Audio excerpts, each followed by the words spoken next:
안녕하세요. 재무제표 파헤치기의 잔노사냥꾼입니다.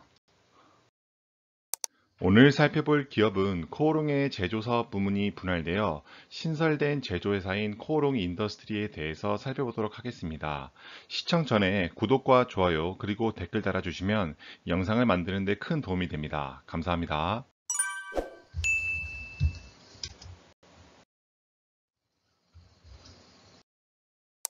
파트 1. 회사 개요입니다. 기업 정보에 대해서 먼저 살펴볼게요. 설립일자는 2009년 12월 31일로 코오롱의 제조사업 부문이 분할된 것을 알 수가 있습니다. 그로부터 다음 해인 2010년도 2월 달에 코스피, 즉 유가증권시장에 상장이 된 것을 알 수가 있고, 종속회사는 총 7개사가 있는데 그 중에 코오롱 글로텍, 코오롱 플라스틱 등이 있는 것을 알 수가 있어요. 본사는 마곡에 있는 원앤온리 타워에 있는 것을 알 수가 있습니다.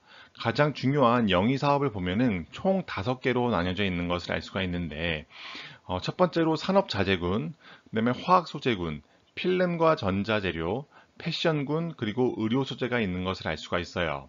산업자재군이라고 하는 것은 타이어 코드, 에어백 원단, 수소 연료 전지가 포함되어 있는 것을 알 수가 있고, 화학 소재군에는 석유 수지, 페놀 수지, 에폭시 수지, 우레탄 수지가 있는 것을 알 수가 있어요. 필름과 전자재료에는 페트 필름, 그 다음에 나일론 필름, QLED, TV용 필름 등을 판매하는 것을 알 수가 있습니다. 패션군에는 스포츠와 아웃도어, 캐주얼 신사복 등이 있고, 의류 소재는 패션군과 비슷하게 직물 및 편물의 제조, 판매, 염색, 가공을 하는 것을 알 수가 있어요. 이 영위하는 사업에 대해서 사진으로 보면 다음과 같은데요. 우선 산업군을 보면은 타이어 코어드와 에어백, 멤브레인, 아라미드 등을 만드는 것을 알 수가 있고, 그 다음에 케미컬에서는 석유 수지와 타이어에 들어가는 페놀 수지, 그 다음에 에폭시 수지 등을 생산하는 것을 알 수가 있습니다. 다음으로 필름에 있어서는 폴리에스터나 나일론 필름, 그 다음에 라이트 디퓨저 필름 등 같이 이렇게 TV에 들어가는 필름을 만드는 것을 알 수가 있고요.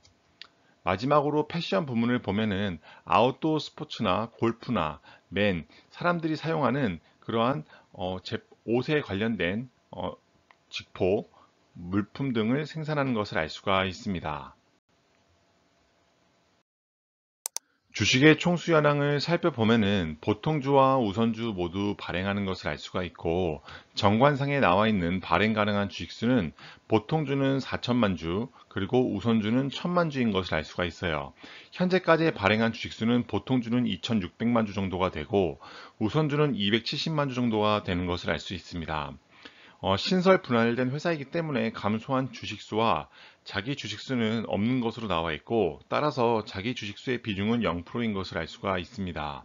실제 유통되는 주식수와 발행하는 주식수가 일치하는 점은 조금 특이점이라고 볼 수 있겠습니다. 거래량으로 보면은 1.7%로 여태까지 저희가 살펴본 기업들이 대부분 다 0. 몇 퍼센트 후반대를 유지한 것에 비해 거래량이 꽤나 높은 것으로 보아 많은 이들의 관심을 받는 것을 알 수가 있습니다. 롯데케미칼의 경우 현재 거래량이 전체 주식수 대비 0.64%인 것으로 보았을 때 확실히 코오롱 인더스트리의 거래량이 꽤나 인기가 있다는 것을 알 수가 있습니다.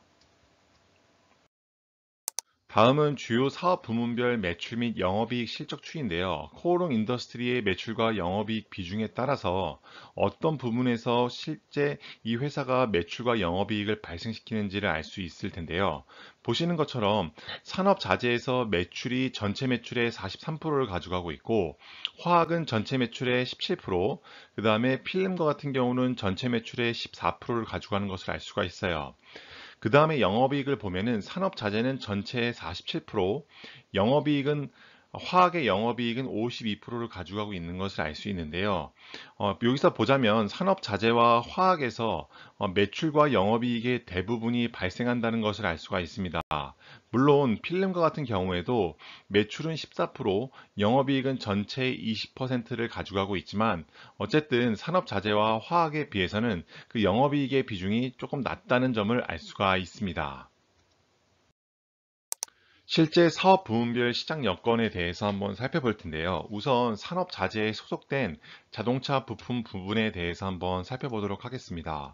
산업의 특성 및 성장성을 보면은 원래 자동차 산업의 중심인 북미 지역과 유럽 지역과 함께 최근에 성장하고 있는 것이 바로 중국 시장이기 때문에 북미, 유럽, 중국이 세계의 3대 시장으로 성장하고 있는 것을 알 수가 있어요.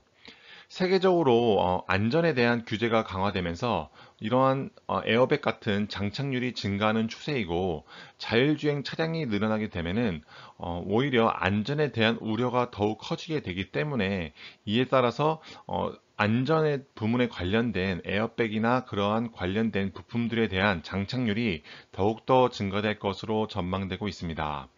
자동차 부품 소재 사업은 특성상 품질이 보장되어야 하고, 원가 경쟁력과 공급 안정성, 납기 등이 중요한 것을 알 수가 있어요. 경기 변동의 특성이라고 한다면 자동차의 경기에 따라서 영향을 받을 텐데, 일부 주력 제품의 수출 비중이 높기 때문에 글로벌 경기 변동과 함께 움직인다는 것을 알 수가 있습니다. 그러면 실제 산업 자재 부문에서 시장 점유율이 어느 정도 되는지를 살펴봐야 되는데요. 그것은 다음 페이지에서 표로 함께 살펴보도록 하겠습니다. 그러면 실제 사업 부문별 시장 여건에서 두 번째, 화학 소재에 대해서 한번 살펴볼게요.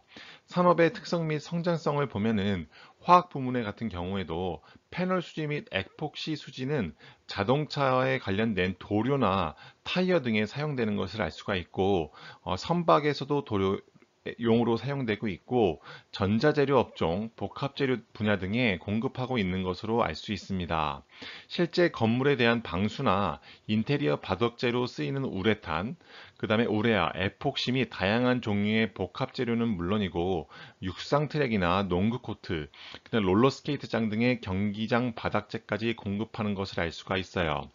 이러한 석유 수지는 다양한 용도로 사용되고 있기 때문에 세부적인 용도별로 산업별 경기 특성에 따른 차이를 구분짓기는 굉장히 어려운 편이지만, 제품 전체적으로 봤을 때는 경기 변동과는 크게 관련이 없는 것을 알 수가 있어요. 그러면 실제 이렇게 사업 부문별 시장 점유율에 대해서 한번 살펴볼게요. 산업자재군 같은 경우는 우리나라 국내 기준으로 전체의 35.9%를 차지하는 것을 알 수 있고, 화학소재군은 26.3%, 필름과 전자재료군은 29%, 마지막으로 패션군에서는 8.1%의 점유율을 차지하는 것을 알 수 있습니다. 그러면 실제 코오롱 인더스트리의 비용의 성격별 분류를 통해서 이 회사가 고정비와 변동비 비중이 얼마만큼씩을 가져가는지를 한번 살펴볼 텐데요. 이렇게 파란색으로 쳐진 종업원 급여와 감가상각비 및 무형자산 상각비는 고정비 성격이 강한 것을 알 수가 있어요. 그 비중이 전체의 17%를 차지하는 것을 알 수가 있고, 그 나머지 원재료, 상품 등 재고자산 매입액과 재고자산의 변동과 관련된 비중은 다 변동비 성격이 강하기 때문에 이 회사는 고정비의 비중보다는 변동비의 비중이 훨씬 크다는 것을 알 수가 있고, 고정비의 비중이 클 때 발생하는 영업 레버리지는 발생하지 않는다는 것을 알 수가 있어요. 변동비의 비중이 클 때는 우리가 살펴봐야 되는 것이 실제 원재료의 가격의 추이와 실제 이 회사가 가지고 있는 공장들의 가동률을 살펴보는 것이 중요한데요. 우선 실제 원재료의 가격 변동 추이를 한번 살펴볼게요. 가장 중요하다고 생각하는 원재료의 대부분의 경우에는 이렇게 노란색으로 밑줄 쳤는데, 이렇게 메인 원재료의 가격 변동 추이를 살펴봄으로써 이 회사가 실제 영업이익을 얼마나 잘 발생시키는지를 예상을 해볼 수는 있을 것 같습니다. 보시는 것처럼 제10기가 2019년도, 제11기가 2020년도인 것을 알 수가 있고, 12-1분기는 2021년 1분기 기준인 것을 참고로 말씀드립니다. PTA 같은 경우는 가격이 하락한 것을 알 수가 있고, MEG 같은 경우에는 가격이 하락했다가 다시 반등을 해서 10기, 즉 2019년도보다 가격이 조금 상승한 것을 알 수가 있어요. 자동차 시트 원사의 경우에도 약 20%가량 증가한 것을 알 수가 있고, 인조잔디 같은 경우에는 조금 하락한 것을 알 수가 있어요. IT 소재의 수지 같은 경우에는 많이 상승한 것을 알 수가 있고, 솔벤트 같은 경우는 일부 하락한 것을 알 수가 있습니다. 사실 이렇게 다양한 품목의 원재료를 가지고 있기 때문에 해당 각 제품에 대한 어, 원, 가격 변동 추이를 예상해 볼 수 있지만, 이 가격이 전체적으로 어떤 추이로 갈지는 이 생산량에 따라서 달라지기 때문에 그 부분은 조금 더 살펴봐야 될 것 같습니다. 그러면 실제 코오롱 인더스트리의 대체 정보에 대해서 한번 살펴볼게요. 총 발행 주식수는 2,600만 주인 것을 앞에서 살펴봤고, 현재 2021년도 8월 12일 기준으로 봤을 때 대체 잔고 주수가 270만 주 정도가 되는 것을 알 수가 있어요. 총 발행 주식수 대비 대체 잔고 주수가 어느 정도 되는지를 계산해 보면은 10.28%로 굉장히 높은 수준을 유지하는 것을 알 수가 있습니다. 이렇게 대차장고 주수가 높다는 것은 이 기업에 대해서 대차장고를 빌린 사람들은 주가가 떨어질 것이라고 예상을 하는 건데, 그 주식수가 전체 주식수의 10%가 된다는 것은 엄청난 비중을 차지하는 것을 알 수가 있어요. 대부분의 경우에는 이렇게 대차장고 주수가 전체 주식수 대비 5% 미만을 유지하게 되는데, 이렇게 10%가 넘는다는 것은 이 회사가 앞으로 주가가 떨어질 것이라고 예상하는 사람들이 꽤나 많다는 것을 알 수가 있습니다. 한편으로는 이 회사가 이렇게 떨어질 거라고 예상했음에도 불구하고 기업의 실적이 좋아서 나중에 이렇게 대차정고 주수에 대한 비중을 다시 사야 되는 상황이 발생하면은 쇼 커버리지를 하게 되기 때문에 주가가 갑자기 반등을 하는 상황이 생길 수도 있다는 점은 참고로 알고 넘어가시면 좋을 것 같습니다. 파트 2, 재무제표 분석입니다. 우리가 재무상태표를 보고 증감 내역을 확인하자인데요. 자산은 부채 플러스 자본이라는 식에서 시작하는 것을 알 수가 있습니다. 우선 자본금을 보면은 5년치를 가져와 봤는데요. 2016년도에는 1396억 원이었던 자본금이 2020년도에는 1487억 원으로 소폭 상승한 것을 알 수가 있습니다. 부채 같은 경우에는 2016년도에는 3조 1천억 원이었는데 2020년도에는 2조 7천억 원으로 오히려 부채는 감소한 것을 알 수가 있고, 자본 같은 경우에는 지배주주 자본이 2018년도에서 2019년도로 넘어올 때는 소폭 하락했으나 2020년도로 다시 넘어갈 때는 소폭 상승한 것을 알 수가 있습니다. 실제 증감률, 즉 K거 기준으로 봤을 때 자본금은 5년 동안 매년 1.3%씩 증가했고, 자본과 같은 경우에는 1.9%, 부채는 오히려 역성장을 해서 마이너스 2.5%, 그 다음에 자산가 같은 경우에는 1.9% 상승한 것을 알 수가 있어요. 최근 5년 동안의 자본, 부채, 자산의 성장성을 보면은 그렇게 높은 성장률을 보이지도 않고 적당한 상태에서 계속 등락을 반복하는 것을 알 수가 있습니다. 아무래도 회사 자체가 이제 판매하는 제품들이 조금은 성장이 엄청나게 폭발적으로 할 수 있는 산업이 아니기 때문에 발생하는 현상이라고 예측을 해볼 수 있겠습니다. 본업에서 비용을 빼고 남는 돈이 얼마 있는지를 알 수 있는 영업이익인데요. 우리가 영업이익률이 20%가 넘는다면은 그 회사는 자신이 하는 사업 분야에서 배타적인 이익률을 내는 되게 좋은 기업이라는 것을 참고로 말씀드렸습니다. 보시는 것처럼 코오롱 인더스트리의 2016년부터 2020년도의 영업이익률 추이를 보면은 계속해서 하락 곡선을 보이는 것을 알 수가 있고, 영업이익률이 3.8%라고 하는 것은 굉장히 낮은 수치라고 볼 수가 있습니다. 다행히도 TTM 기준으로 최근 4분기 기준으로 봤을 때 2020년도 기준보다는 좀 소폭 상승한 영업 4.7%의 영업이익률을 보인다는 점은 그나마 다행스러운 점이지만, 어쨌든 절대적인 수치로 봤을 때 영업이익률은 굉장히 낮은 상태인 것을 알 수가 있어요.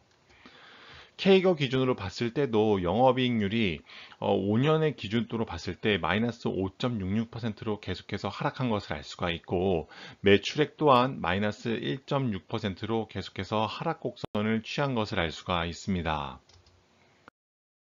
매출은 현금 매출과 외상 매출로 구성이 되고, 외상 매출 같은 경우에는 실제 매출 채권 및 기타 채권의 비중으로 외상 매출의 비중이 얼마만큼 되는지를 살펴볼 수 있는데요. 그러면 실제 코오롱 인더의 매출액 대비 매출 채권 비중을 한번 살펴볼게요. 2016년도와 2017년도에는 20%가 넘는 굉장히 높은 매출 채권 비중을 차지하고 있는 것을 알 수가 있고, 2018, 2019, 2020년도에는 소폭 하락해서 10% 후반대를 형성하고 있는 것을 알 수가 있습니다. 최근 4분기 경우에는 그 2020년도보다 조금 더 상승한 19.3%의 매출 채권 비중을 차지하는 것을 알 수가 있어요. 매출액 대비 약 20% 가까운 비중이 매출 채권으로 잡혀 있다는 것은 이 회사가 어, 현금 매출보다 외상 매출의 비중이 너무 크다는 것을 알 수가 있고, 이것은 차후에 현금이 부족해서 발생할 수 있는 흑자 도산의 위험성을 가지고 있을 만큼의 높은 수치라는 것을 알 수가 있어요. 실제 K거 기준으로 봐도 매출액은 매년 1.6%씩 감소했을 때 매출 채권 및 기타 채권의 비중은 마이너스 2.5%씩 감소해서 이 K거 기준으로 봤을 때는 괜찮은 추세로 보이지만, 그래도 절대적인 수치로 봤을 때는 아직도 너무나 높은 상태를 유지하고 있다라고 평가를 할 수 있겠습니다. 창고에 재고가 얼마나 있을까를 알아보는 재고자산 증감 여부인데요. 우선 재고자산 회전율은 높을수록 재고가 빠르게 소진된다는 뜻입니다. 2017년도에 가장 빠른 회전율을 보였는데, 그것을 기점으로 해서 재고자산 회전율이 계속해서 떨어졌다는 것은 재고가 그만큼 덜 빠르게 소진되고 있다는 것을 알 수가 있습니다. 실제 K거 기준으로 봤을 때도 매출액의 감소폭은 매년 마이너스 2.4%였는데, 재고자산의 감소는 그보다 적은 마이너스 0.3%인 것을 알 수가 있습니다. 제품과 서비스를 만들려면 생산시설이 필요한데요. 우리는 매출액 대비 유무형 자산의 비중으로 한번 살펴봐야 됩니다. 보시는 것처럼 2016년도에는 유형자산의 비중이 48%, 무형자산의 비중이 4.2%였는데, 2020년도에 와보니까 유형자산의 비중은 그보다 높아진 61%, 무형자산의 경우에는 그보다 낮아진 3.7%가 된 것을 알 수가 있어요. 실제 K거 기준으로 봤을 때 매출액은 매년 2.4%씩 감소를 했을 때 유형자산은 2.2%씩 상승한 것을 알 수가 있고, 무형자산의 경우에는 매년 마이너스 4.9%씩 하락한 것을 알 수가 있습니다. 우리가 무형자산을 살펴볼 때 실제 개발비를 얼마만큼 인정을 하는지를 살펴보는 것도 도움이 된다고 말씀드렸는데요. 보시는 것처럼 판매비와 관리비가 전체 8,844억 원 정도가 되는데, 그 중에 개발비를 매년 10.5억 원 정도로 하는 것을 알 수가 있고, 비중으로 봤을 때는 0.12%로 굉장히 적은 부분을 개발비로 계상시키는 것을 알 수가 있습니다. 2016년부터 최근 4분기까지 손익계산서의 항목별 증감률을 한번 살펴보려고 하는데요. 우선 매출액을 살펴보면은 최근 5년 동안 마이너스 1.6%로 계속해서 감소 추세를 가지고 가는 것을 알 수가 있어요. 매출 원가 같은 경우에는 마이너스 1.3%씩 감소한 것을 알 수가 있습니다. 매출액에서 매출 원가를 빼면은 매출 총이익이 나오는데, 그 매출 총이익의 경우에도 마이너스 2.5%씩 계속해서 역성장을 한 것을 알 수가 있어요. 판매비와 관리비를 한번 살펴보면은 이 또한 마이너스 1.8%로 판관비 또한 매출 총이익과 함께 계속해서 감소폭을 나타낸 것을 알 수가 있습니다.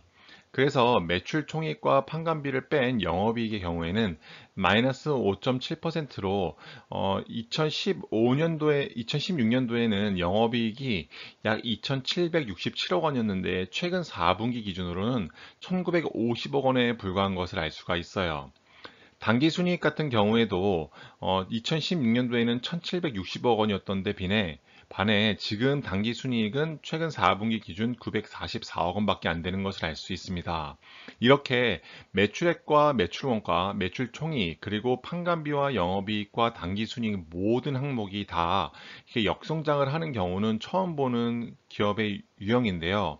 이렇게 회사 자체가 매출액 부분에 있어서도 성장을 하지 못한다는 점은 회사가 지금 하고 있는 사업 자체가 많이 성숙해져 있는 사업이기 때문에 더 이상의 어, 매출액에서의 성장보다는 지금 가지고 있는 사업 부문에서 얼마만큼 원가의 절감과 그리고 공장의 가동률에 따라서 그 회사의 영업이익과 당기순이익이 결정되는 상황이라는 점을 유추해 볼 수 있겠습니다. 회사가 창출한 현금을 주주에게 나눠주는 배당 성향 및 배당 현황인데요. 보시는 것처럼 5년치 자료를 가지고 와봤습니다. 2016년에는 주당 순이익이 1,100원, 그 다음 연도에는 1,100원, 그 다음 두 개 년도에는 900원씩을 배당한 것을 알 수가 있고, 2020년도에는 1,000원을 배당한 것을 알 수가 있어요. 그래서 현금 배당 수익률은 2016년도에는 1.49%인 것을 알 수 있고, 2020년도에는 2.44%인 것을 알 수가 있어요. 이렇게 주당 순이익이 조금은 떨어졌는데도 불구하고 이렇게 수익률이 높아졌다는 것은 주가가 많이 하락했기 때문이라고 예측을 해볼 수가 있습니다. 여기서 조금 아쉬운 점은 실제 이 회사가 현금 배당을 하기 위해서 사용된 배당 성향이 2019년도에는 82.84%로, 만약에 실제 이 회사가 유보했던 금액이 100원이라면 그 중에 82원에 가까운 돈을 배당금에 썼다는 것을 알 수가 있습니다. 이렇게 번 돈의 많은 부분을 배당으로 사용한다면 이 회사가 성장을 하기 위해서 투자할 금액이 적어든다는 뜻이 되고, 그런 부분은 조금 염려스러운 부분이라고 볼 수가 있을 것 같아요. 다행히 2020년도에는 그것을 만회해서 전체 배당 성향이 14.69%로 좋아졌다는 점은 긍정적인 신호라고는 볼 수는 있겠습니다.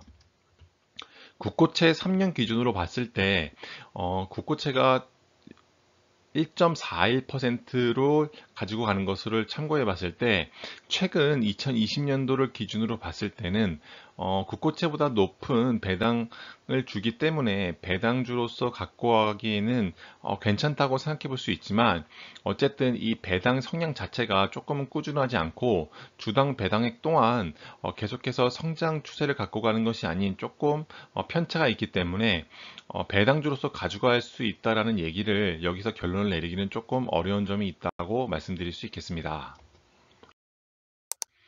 현금 흐름표를 통해 실제 기업의 돈의 흐름을 파악해 보자인데요. 보시는 것처럼 2016년부터 2020년도까지 영업활동 현금 흐름과 투자활동 현금 흐름, 그리고 재무활동 현금 흐름에 대한 값을 가지고 와봤는데요. 영업활동 현금 흐름을 보면은 2016년도에는 3,300억 원을 벌었고, 2019년도에는 그보다 3분의 1 토막이 난 1,200억 원을 번 것을 알 수가 있습니다. 2020년도에는 크게 반등해서 4,996억 원을 벌어들인 것을 알 수가 있어요. 그러면 투자 활동을 살펴보면은 실제 5개년 동안 영업활동 현금 흐름보다 더 높은 비중으로 투자 활동을 한 것은 1개년도, 즉 2017년도 한 개년도밖에 없는 것을 알 수가 있어요. 이렇게 많은 금액을 투자 활동으로 썼기 때문에 재무활동 현금 흐름이 다른 연도와는 다르게 플러스가 발생한 것을 알 수가 있습니다.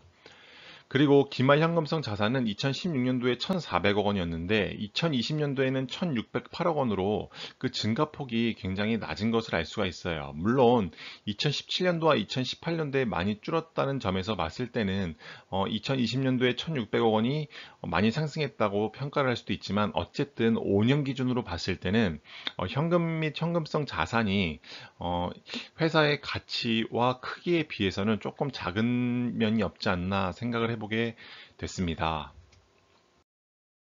실제 회사 통장에 얼마만큼의 돈이 들어왔는지를 알 수 있는 영업활동 현금 흐름인데요. 우리는 그것을 당기순이익과의 비교를 통해서 좀 더 명확하게 보고자 합니다. 만약에 당기순이익이 실제 영업활동 현금 흐름보다 안 좋게 나왔을 경우에는 오히려 주가가 상승하는 추세를 보이고요. 당기순이익은 정말 좋게 나왔는데 영업활동 현금 흐름이 안 좋다고 한다면 그 회사의 주가는 오히려 떨어지는 케이스가 많이 나타납니다. 실제 코오롱 인더스트리의 영업활동 현금 흐름과 당기순이익을 살펴보면은, 우선 K거 기준으로 먼저 살펴보면 영업활동 현금 흐름은 매년 7%씩 상승을 했고, 당기순이익은 오히려 마이너스 10%씩 역성장을 한 것을 알 수가 있어요. 2019년도를 기준으로 봤을 때 2019년도에는 영업활동 현금 흐름이 1234억 원이었고 당기순이익이 그보다 낮은 221억 원에 불과한 것을 알 수가 있어요. 그 다음으로 가보면은 영업활동 현금 흐름이 2020년도에는 4,996억 원에 달했고 당기순이익 같은 경우에는 2,055억 원에 불과한 것을 알 수가 있습니다. 최근 4분기를 봐도 영업활동 현금 흐름이 당기순이익보다 훨씬 큰 것을 알 수가 있죠.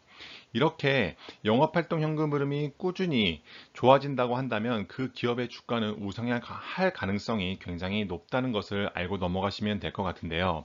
여기서 한 가지 궁금한 점이 생기실 텐데 왜 이렇게 영업활동 현금 흐름과 당기순이익의 차이가 많이 발생하는지에 대해서 궁금하실 텐데 실제 연결 흐름표를 가져와 보면은 당기순이익과 실제 영업활동 현금 흐름을 맞추기 위해서 이렇게 조정을 하는데 거기서 보시면 영업활동으로 인한 자산과 부채의 변동 부분에서 매출채권이 굉장한 폭으로 2020년도에 감소한 것을 알 수가 있습니다. 그 전년도 즉 2019년도와 2018년도에는 그만큼의 매출채권의 감소가 일어나지 않았죠. 오히려 2019년도에는 매출채권이 증가하는 매출채권의 비중이 높아지는 결과를 나타냈고 2020년도 즉 작년의 경우에는 매출채권이 이만큼 감소했다는 것은 이만큼의 현금이 들어왔기 때문이고 그랬다는 것은 영업활동 현금 흐름의 플러스 요인이 됐다는 것을 알 수가 있어요.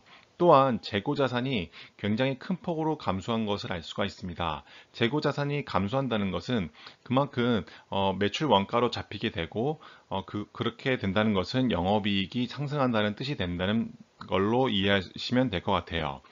2019년도와 2018년도를 봤을 때 재고자산이 오히려 증가했던 데 반해 2020년도에는 재고자산이 엄청난 폭으로 감소한 것을 알 수가 있습니다. 이렇게 매출채권과 재고자산의 감소로 인한 효과로 2020년도의 경우에는 이렇게 영업활동 현금 흐름이 큰 폭으로 뛰어오른 것을 알 수가 있습니다. 앞에서 설명드렸다시피 영업활동 현금 흐름은 추세성과 관련이 깊다라고 말씀드렸어요. 그래서 꾸준한 영업활동 현금 흐름은 주가가 우상향할 가능성이 많다는 것을 의미합니다. 잉여현금 흐름이라고 하는 것은 영업활동 현금 흐름과 실제 미래에 대한 투자, 캐펙스를 함께 고려하는 수치로서 이렇게 영업활동 현금 흐름에서 캐펙스를 뺀 값이 계속해서 높아진다면, 즉 FCF가 폭발적으로 상승한다면 주가도 급상승을 이루는 경우가 많다는 점을 알고 넘어가시면 될 것 같아요. 그러면 실제 코오롱 인더스트리의 잉여 현금 흐름, 즉 프리 캐시플로우의 추세에 대해서 한번 살펴보도록 하겠습니다. 보시는 것처럼 2019년도에는 실제 영업활동 현금 흐름이 1234억 원이었고 캐펙스가 1396억 원이기 때문에 프리 캐시플로우가 마이너스 162억 원인 것을 알 수가 있어요. 그렇지만 2020년도에는 영업활동 현금 흐름이 큰 폭으로 상승을 했고 캐펙스 또한 계속 높은 수준의 투자를 했기 때문에 그럼에도 불구하고 FCF가 많이 증가해서 2019년도에서 2020년도로 넘어갈 때 주가가 크게 상승했을 것이라고 예상을 해볼 수가 있습니다. 최근 4분기 기준으로 봐도 실제 캐펙스는 2082억 원 정도를 지출한 것을 알 수가 있고 영업활동 현금 흐름은 그 2020년도 한 해보다 조금 늘어난 5111억 원의 영업활동 현금 흐름을 발생시켜서 실제 FCF가 조금 아주 소폭 증가한 것을 알 수 있어요. 만약에 2021년도의 경우에도 지금같이 FCF가 큰 폭으로 증가하지 않고 비슷한 상태를 유지한다면 주가가 큰 폭으로 상승할 것이라고는 기대할 수 없을 것 같습니다. 실제 K거 기준으로 살펴봐도 영업활동 현금 흐름은 매년 7%씩 상승을 했고 잉여현금 흐름은 21%씩 상승을 했으며 실제 캐펙스 같은 경우에는 2017년도에 비교해 봤을 때 많이 하락했기 때문에 최근이 캐펙스는 마이너스 3%씩 감소했다는 결과치를 알 수가 있습니다. 파트 3. 기업의 적정 가치인데요. 기업의 주가 차트를 먼저 살펴볼 건데요. 현재 코오롱 인더스트리의 주가는 주당 78,800원인 것을 알 수가 있습니다. 최근 5개년 동안 최고치는 주당 93,100원인 것을 알 수가 있고 2020년도 초에 주당 23,300원이었던 걸 알 수 있습니다. 2020년도 초 때 만약에 이 주식을 갖고 있었다면은 현재까지 약 4배가량의 주가 상승을 맛볼 수 있었을 텐데요. 실제 장기 투자의 관점으로 봤을 때 5년 정도 코스닥과 코스피 그리고 코오롱 인더스트리에 일부 금액을 투자했다고 한다면 다음과 같은 결과치를 가질 수 있습니다. 코스닥 같은 경우에는 8%, 코스피 지수는 10%의 매년 상승을 맛볼 수 있었지만 코오롱 인더스트리는 5년 동안 넣었을 경우 2.2% 상승에 그쳤다는 것을 알 수가 있어요. 우리가 찾고 투자하려는 회사는 A사 분면과 B사 분면에 속하는 회사라는 것을 누차 말씀드렸습니다. 회사에 돈도 많고 실제 돈도 잘 버는 A사 분면에 있는 회사라든지 또는 회사 유보금은 적지만 돈을 잘 버는 회사여야 됩니다. 그러면 우리는 자산과 부채, 자본을 영업 성격과 비영업 성격으로 나누는 기준은 아래와 같고 실제 코오롱 인더스트리의 2018년도부터 2020년도에 자산과 부채, 자본을 영업 성격과 비영업 성격으로 나누면 다음과 같은데요. 보시는 것처럼 2018년도에는 당기 순이익이 실제 429억 원을 벌어들여서 ROE가 실제 1.87%에 불과한 것을 알 수가 있어요. 2019년도에는 0.97%로 그보다 더 낮은 것을 알 수가 있고 2020년도에는 크게 반등해서 9.7% 정도를 차지하는 것을 알 수가 있어요. 순자산에서 비영업 성격의 경우에는 2018년도에는 다 팔고 남은 돈이 마이너스 814억 원으로 빚만 남는 상태이고 2019년도에는 그보다 더 큰 마이너스 1588억 원이었지만 실제 2020년도에는 비영업 성격의 순자산이 1733억 원으로 플러스 반전한 것을 알 수가 있어요. 2020년도 기준으로 ROE와 실제 순자산을 기준으로 살펴봤을 때 어떤 사분면에 속해 있는지를 살펴보면은 비사분면 끝쪽에 속해 있다는 것을 알 수가 있어요. 회사의 규모에 비해서는 순자산의 비중이 크게 높지 않고 이렇게 ROE의 비중이 9.7%로 봤을 때는 크게 높은 ROE를 보이지는 않기 때문에 이 비사분면 이쯤 어딘가에 소속돼 있다라고 생각을 해볼 수 있겠습니다. 기업의 적정 주가인데요.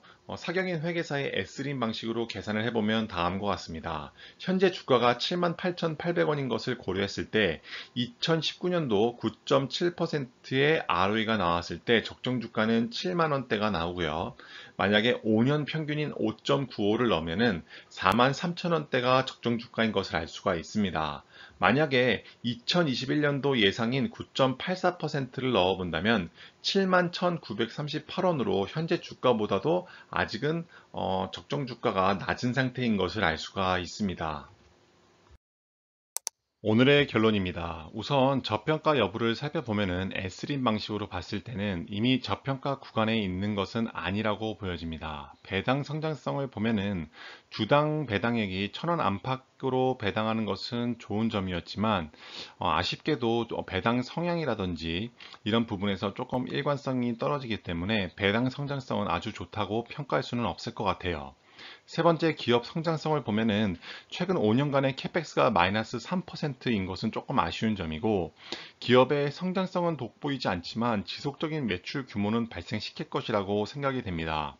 네 번째로 수익성을 보면은 영업 성격으로 ROE가 19년도에는 0.97%밖에 안 됐지만 2020년도에는 9.7%로 많이 상승한 것을 알 수가 있어요. 그리고 2020년도 잉여현금 흐름은 전년도에 비해서 대폭 상승했지만 TTM 기준, 즉 최근 4분기 기준으로 봤을 때는 2021년도, 즉 올해의 FCF 큰 폭의 상승은 어려워 보입니다. 마지막으로 재무 건전성을 살펴보면은 현금성 자산은 1,608억 원이고 회사 청산 시에는 1,733억 원이 회사에 남는다는 점을 봤을 때는 플러스라서 좀 다행이지만 회사 규모가 2조 원짜리 회사인 것에 비해서는 다소 부족한 현금성 자산이라고 생각이 되네요. 종합 의견은 눈에 띄게 좋은 건 없어 보이지만 또한 눈에 띄게 나쁜 것도 없어 보이는 기업입니다. 지금까지 코오롱 인더스트리 기업 분석 영상 봐주셔서 감사드리며 다음 시간에는 더 좋은 기업 분석으로 찾아뵙도록 하겠습니다. 감사합니다.